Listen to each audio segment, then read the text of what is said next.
दोस्तों नमस्कार, आदाब, सत श्री अकाल। उर्मिलेश संवाद के इस कार्यक्रम में आपका बहुत बहुत स्वागत है। मैं हूं उर्मिलेश। मैं ये मानने को तैयार नहीं हूं दोस्तों कि भारतीय जनता पार्टी सिर्फ चुनावी धांधली करके जीतती है। चुनावी धांधली वो करती है, कराती भी है, इसमें कोई दो राय नहीं है और बहुत सारे सबूत, बहुत सारे साक्ष्य आए हैं। राहुल गांधी ने महाराष्ट्र के मामले में जो बातें कही हैं उनमें बहुत सारे मामलों में नागरिक जो संगठन है, नागरिक अधिकार जो संस्थाएं हैं, उन्होंने भी रिसर्च जब की वहां की, तो कई पहलू जो है उनको इंडोर्स किया। ऐसा नहीं है कि केवल राहुल गांधी की वो फाइंडिंग है, और लोगों की भी फाइंडिंग है महाराष्ट्र में। हाँ, उसमें हो सकता है कि सारी बातें राहुल गांधी की सही नहीं हो, लेकिन उसमें अनेक बातें सही हैं और इसको अप्रूव किया है नागरिक अधिकार संगठनों ने, वहां के बहुत सारे मीडिया ऑर्गेनाइजेशंस के लोगों ने। इसमें कोई दो राय नहीं है। लेकिन मैं जो कह रहा हूं आज बात, वो ये कि बीजेपी केवल इसी तरीके से चुनाव नहीं जीतती है, और बहुत सारे कारण है चुनाव जीतने के। और दोस्तों, मैं आज इसी विषय पर बात करने जा रहा हूं कि आखिर बीजेपी की जो चुनावी जीत के मंत्र हैं वो क्या क्या है।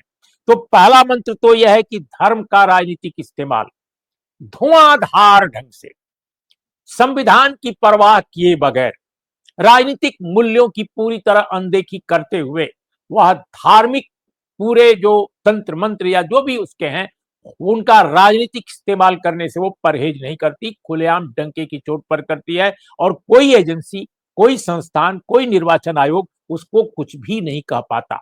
पहली बात। दूसरी जो बात है कि चुनावी जो हेरा फेरी है, वो तो जो भी पावर में रहता है वो थोड़ा बहुत करता ही है, बीजेपी करने में उस्ताद है। तीसरी बात, कारपोरेट का प्रचंड समर्थन भारतीय जनता पार्टी के पास है, और वो तो आप देख सकते हैं, ये कोई मैं अपनी ओर से नहीं कह रहा हूं। ये तो जो चंदे जो दिए गए, जो दिए जाते हैं, उनकी अगर आप सूची देख लीजिए, और जो इलेक्शन बॉन्ड का जो पूरा मामला है उसके डेटा को देख लीजिए, तो भी आपको समझ में आ जाएगा कि कैसे कारपोरेट जो है, ये बिल्कुल उसमें कोई विविधता नहीं है चंदा देने में, वो पूरी तरह एक तरफा है। और दोस्तों, एक बात जो, ये जो बातें मैंने अभी गिनाई तीन पर, तो आमतौर पे बहुत जगहों पर आपने ये पढ़ा होगा, सुना होगा कि ऐसा लोग कह रहे हैं। लेकिन एक बात जो मैं कहने जा रहा हूं, चौथी बात, जो मेरे हिसाब से बहुत इंपॉर्टेंट बात है, और वो ये है जिसको आमतौर पे जिसकी अनदेखी लोग करते हैं, कि ये भारतीय जनता पार्टी आज की तारीख में एक ऐसी पार्टी है जो अपर कास्ट हिंदू पोलराइजेशन को और ज्यादा ताकत के साथ इस्तेमाल करती है। एक जमाना था जब कांग्रेस पार्टी इसका इस्तेमाल करती थी, लेकिन इतने भद्दे ढंग से नहीं, इतने नंगे ढंग से नहीं। लेकिन आज की तारीख में भारतीय जनता पार्टी जो प्रचंड, जिसे कहते हैं पोलराइजेशन, जम करके पोलराइजेशन करती है, किसका? अपर कास्ट का। और अपर कास्ट में पोलराइज करने के लिए अपने पक्ष में उसको अपर कास्ट में कोई ज्यादा काम नहीं करना पड़ता है। वो चुनाव से काफी पहले कई ऐसे शिगुफे छोड़ देती है और कई ऐसे फैसले कर लेती है कि अपर कास्ट उसके प्रति मुग्ध हो जाता है। एक जमाने में यही अपर कास्ट कांग्रेस के प्रति मुग्ध हुआ करता था। जब हम लोग कम उम्र के थे, स्टूडेंट थे, तब देखा जाता था कि अपर कास्ट जो हिंदू है, हमारे हमारे हिंदी हार्टलैंड में, वो आमतौर पे कांग्रेस को वोट करता था। और जनसंघ को, यानी बीजेपी का पूर्व अवतार, उसको जो वोट करने वाले लोग होते थे, आमतौर पे व्यापारिक समाज के होते थे, और इक्का दुक्का अपर कास्ट के लोग भी होते थे, ऐसा नहीं है कि नहीं होते थे। ब्राह्मण, राजपूत, भूमिहार, इस तरह की कम्युनिटी में भी कुछ लोग होते थे, लेकिन ज्यादा लोग नहीं होते थे। लेकिन आज की स्थिति यह है कि कांग्रेस का वो पूरा अपर कास्ट समर्थन जो है, खासकर नॉर्थ इंडिया में, वो दरक करके बीजेपी की तरफ जा चुका है। और ये क्यों गया है दोस्तों? इसका एक बड़ा कारण है कि भारतीय जनता पार्टी कांग्रेस के मुकाबले आरक्षण जो दलित, आदिवासी, ओबीसी का है, उसकी ज्यादा मुखर विरोधी है। खुल करके डंके की चोट पर वह विरोध करती है। अब आप कहेंगे कि नहीं साहब, ऐसा तो नहीं है, एससी एसटी का तो समर्थन वो करती है, आरक्षण का। ठीक है, एससी एसटी पर कंसेंसस है, और चूंकि ये हमारे संविधान से लेकर के, और पहली बार जब भारत में आरक्षण लागू हुआ तब से जारी है, तो इसको वो चुनौती नहीं दे सकती। लेकिन आप अगर देखिए तो आज की तारीख में एससी एसटी के, खासकर एससी के आरक्षण में भी वो इस तरह का खेल कर रही है, इस तरह के विभाजन कर रही है कि धीरे धीरे होगा ये कि उसका जो बंटवारा है इस तरह से वो बांट कर रख देगी पूरे एससी कम्युनिटी को कि रिजर्वेशन जो है वो धीरे धीरे कमजोर होता जाएगा। और बहुत सारी जगहें जब एडवर्टाइज की जाएंगी तो नॉट फाउंड सुटेबल वहां भी शुरू हो जाएगा, जैसे ओबीसी के लिए शुरू हुआ है। बहुत टैक्टिकल मूव यह है, लेकिन इसके लिए थोड़ा और इंतजार करना पड़ेगा। अब रही बात ओबीसी की, तो ओबीसी का जो रिजर्वेशन है, आपको याद होगा जब लागू किया गया था, मंडल जब आया था तो बीजेपी विरोध में थी, लेकिन वो कांग्रेस की तरह बेवकूफी नहीं कर रही थी कि वो पार्लियामेंट में खुलकर बोल रही थी कि मंडल कमीशन की रिपोर्ट के खिलाफ। उसने ऐसी गलती नहीं की। उसने पार्लियामेंट में खुलकर विरोध उस तरह से उग्र नहीं किया जिस तरह से कांग्रेस ने किया, लेकिन वो कभी इंडोर्स नहीं करती थी। जिन लोगों ने मंडल की बात की उनकी सरकार गिरा दी, सरकार टिकने नहीं दी। वीपी सिंह का क्या हाल हुआ आप जानते हैं दोस्तों। इसके अलावा प्रदेशों में कई जगह यह हुआ। और जब मंडल कमीशन का अनाउंसमेंट हुआ तब मुझे अच्छी तरह याद है, वीपी सिंह की सरकार केंद्र में थी, नवभारत टाइम्स के लिए मैं काम करता था। उस समय पटना की सड़कों पर जो मंडल विरोधी बहुत बड़ा जुलूस निकला था, उसमें बीजेपी के समर्थक थे। बीजेपी के ही लोगों ने, सारे उसके यूथ ब्रिगेड के लोगों ने ज्यादा उसमें इनिशिएटिव लिया था, ज्यादा पहलकदमी की थी। उत्तर प्रदेश में भी बीजेपी आगे थी और दिल्ली में भी बीजेपी बहुत आगे थी, लेकिन बैनर वो बीजेपी का नहीं दिखाती थी, बहुत समझदारी के साथ काम करती थी। और इसके अलावा दोस्तों, न जाने कितनी बार आरक्षण के खिलाफ आरएसएस के, बीजेपी के नेताओं ने अलग अलग मंचों पर भाषण किया। मनमोहन वैद्य साहब थे, प्रचार प्रमुख थे आरएसएस के। उन्होंने तो जयपुर लिटरेरी फेस्टिवल संभवतः था या जयपुर कोई साहित्य उत्सव था, उसमें उन्होंने खुलेआम कहा कि ये जो आरक्षण की चीज है, ये आरक्षण से जो है वो अलगाववाद बढ़ता है। और मोहन भागवत से बड़ा आरएसएस बीजेपी में कौन होगा? ये पूरे संघ परिवार में उनसे बड़ा कौन? वो तो वाइस चांसलर, क्या चांसलर हैं पूरे परिवार के। उन्होंने खुलेआम 2015 में बिहार के चुनाव से ऐन पहले भाषण में कहा था, कोई सभा उनकी थी आरएसएस वालों की, उन्होंने कहा कि आरक्षण की समीक्षा होनी चाहिए। उन्होंने ये बात कही, लेकिन बिहार की जनता उस समय, खासकर वहां के दलित, आदिवासी और पिछड़े लोग, उन्होंने सबने मिलकर के बीजेपी को बुरी तरह हरा दिया। और कहा जाता है कि मोहन भागवत के इस बयान ने बीजेपी को हराने में बहुत महत्वपूर्ण भूमिका अदा की। वो अलग कहानी है, उस पर हम बात अभी नहीं करेंगे। लेकिन मेरा यह कहना है कि मिजाज के स्तर पर बीजेपी हमेशा आरक्षण विरोधी रही है। और दोस्तों, एक बहुत बड़ा काम जो भारतीय जनता पार्टी ने किया, जिससे कि अपर कास्ट खुश और हुआ, एक तो आरक्षण विरोध के कारण, क्योंकि इस देश का अपर कास्ट हिंदू जो है, वो उसके अंदर आजादी की इतनी लंबी लड़ाई के बावजूद जो समता, भ्रातृत्व, सोशल जस्टिस, सेकुलरिज्म, इसके जो मूल्य हैं, वो ऐसा लगा कि वो पचा नहीं पाया। और उसको हमेशा ये लगा कि ये जो प्रियम्बल के बड़े वैल्यूज हैं, इससे जो दलित हैं, आदिवासी हैं, सबाल्टर्न हैं, ओबीसी हैं, इनको फायदा पहुंच रहा है। पुणे पैक्ट में जो कुछ हुआ उससे अंबेडकर साहब बहुत निराश थे, लेकिन जब आरक्षण लागू हुआ तो उसको भी नापसंद लोगों ने किया। और बहुत सारा उस समय भी उपद्रव हुआ था आरक्षण के खिलाफ, दलित आदिवासियों के। ऐसा नहीं कि नहीं हुआ था, अगर आप पुराने अखबारों को देखें तो आपको पता चलेगा। लेकिन दोस्तों, ये एक बड़ी समस्या रही है कि हमारे फ्रीडम स्ट्रगल के दौरान हम डेमोक्रेटिक मूवमेंट या एक सोशल ट्रांसफॉर्मेशन का मूवमेंट हमारे समाज में नहीं चलाया जा सका। इसलिए अपर कास्ट का जो सबसे मुखर तबका है, opinion makers of upper caste Hindu, वो समझ नहीं पाए कि सोशल जस्टिस या समता मूलक जो सिद्धांत हैं, विचार हैं हमारे हमारे संविधान के, उनको अमली जामा पहनाना उनके लिए भी क्यों जरूरी है, यानी अपर कास्ट के लिए भी क्यों जरूरी है, ये बात वो नहीं समझ पाए। और इसकी वजह से वो उत्पीड़ित और वंचित तबकों के प्रति एक हिकारत का भाव उनमें रहा कि इनको आरक्षण क्यों मिल रहा है।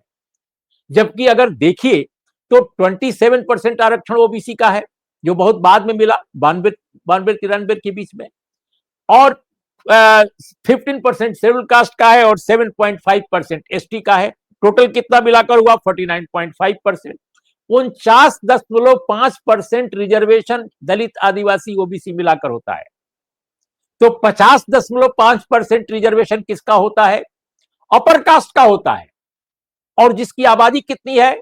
15% अधिकतम आबादी है भारत में। अभी तक जनगणना में आया नहीं था क्योंकि 1931 के बाद जनगणना का रिकॉर्ड नहीं मिला, लेकिन अब तो इस बार आ जाएगा। तो जो जो 15% समाज में लोग हैं उनको 50.5% रिजर्वेशन तो ऐसे ही है, अघोषित रिजर्वेशन, और 10% रिजर्वेशन उनको मिल गया ईडब्ल्यूएस के नाम पर, इकोनॉमिकली वीकर सेक्शन। 2019 में फरवरी महीने में संभव था, तो जनवरी फरवरी। और इसके बाद क्या हो गया? वो 60.5% रिजर्वेशन इस देश में हो गया। किसको? 15% लोगों को। और जो लोग समाज में 85% हैं उनको कितना मिला? उनको मिला 49.5% रिजर्वेशन। ये स्थिति है। और आप कल्पना कीजिए कि अगर अपर कास्ट के इस रिजर्वेशन, अघोषित रिजर्वेशन केवल 10% घोषित है, अगर और महिलाओं को भी रिजर्वेशन दे दिया गया, 33% रिजर्वेशन की बात पार्लियामेंट में चल रही है, असेंबलीज में चल रही है, और खुदा न खास्ता जॉब्स में देने की बात आ गई, तो ज्यादातर उसका फायदा अपर कास्ट महिलाओं को मिलेगा क्योंकि पढ़ाई लिखाई में वो आगे हैं अभी भी। मान लीजिए, चलिए हम 33% अगर लागू हुआ तो मानकर चलते हैं कि चलो 20% आपको मिला, कम से कम 20% तो जरूर मिलेगा अपर कास्ट महिलाओं को, क्योंकि वो पढ़ी लिखी ज्यादा है और उनके ही लोग इंटरव्यू में बैठते हैं, उन्हीं के लोग नियुक्ति करने वालों में हैं। तो ऐसी स्थिति में यह रिजर्वेशन कितना हो जाता है? अब आप सोच लीजिए, 60.5% और 20, 80.5% के आसपास हो जाता है अगर ऐसा हुआ तो। लेकिन इसके बावजूद कि देश के मीडिया में अपर कास्ट हिंदू भरे पड़े हैं, 90% से ऊपर, मैं गारंटी देता हूं, कोई भी सर्वे कराकर देख लीजिए, मेन स्ट्रीम मीडिया में 90% अपर कास्ट हिंदू है। जो पुराने आंकड़े आए हैं, कोई 80% कहा, किसी ने 87% कहा, बिल्कुल गलत सर्वे है। मैं डंके की चोट पर कहता हूं कि आप सर्वे कराकर सिर्फ नोएडा के स्टूडियोज का करा लीजिए, मेन स्ट्रीम चैनल्स का करा लीजिए, मेन स्ट्रीम अखबारों का करा लीजिए, 15% अपर कास्ट हिंदू आबादी का जो रिप्रेजेंटेशन है 90% से ऊपर है। और निर्णयकारी जो पद हैं उनमें तो 95% तक पहुंचता है। तो मीडिया में आपका टॉप लेवल पर रिप्रेजेंटेशन है। ब्यूरोक्रेसी, टॉप ब्यूरोक्रेसी में, आईएएस, आईपीएस, आईएफएस में, उसमें अभी भी आपका वर्चस्व है, despite of SC ST reservation from the very beginning, क्योंकि उसमें ओबीसी का रिजर्वेशन बहुत बाद में मिला, तो परसेंटेज अभी भी उनका कम है। एससी के मुकाबले ओबीसी का परसेंटेज रिप्रेजेंटेशन बहुत कम है। तो इसलिए ब्यूरोक्रेसी में टॉप लेवल पर जो आप बताइए, राहुल गांधी तो अक्सर पूछा करते हैं कि भाई सेक्रेटरी जो एससी एसटी ओबीसी कितने हैं, तो पता चलता है 3-4 हैं। तो यह स्थिति है कि टॉप ब्यूरोक्रेसी में आप, एकेडमिक्स में आप, वाइस चांसलर, आपके जितने प्राइवेट सेक्टर के सीईओज हैं उसमें अपर caste Hindu domination, huge domination, थोड़ा बहुत नहीं। फिर क्या आपको चाहिए? फिर भी कह रहे हैं आप कि एससी एसटी ओबीसी का रिजर्वेशन क्यों? तो भारतीय जनता पार्टी ने राजनीति के मैदान में, चुनाव की राजनीति के मैदान में अपर कास्ट हिंदू की इस संवेदना को बेहतरीन ढंग से सहलाया।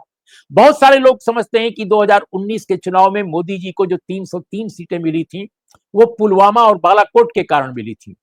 मैं आपको बता रहा हूं कि अपर कास्ट हिंदू कंसोलिडेशन के कारण जो पूरे समाज को प्रभावित करने का चुनावी स्तर पर जो अभियान होता है वो चला। और इसका कारण एक ये भी था कि ईडब्ल्यूएस उसी समय आया था चुनाव से ऐन पहले, 103वां संविधान संशोधन, जिसमें 15(6) और 16(6) जो संविधान की के अनुच्छेद हैं, आर्टिकल्स हैं, उनमें संशोधन किया गया था। और दोस्तों मैं आपको बताऊं, आप कहेंगे कि अगर चलो अपर कास्ट सारा वोट दे देता है तो कितना वोट दे देगा? 15% दे देगा। आप क्या बात कर रहे हैं कि अपर कास्ट पोलराइजेशन हो गया और बीजेपी जीत गई?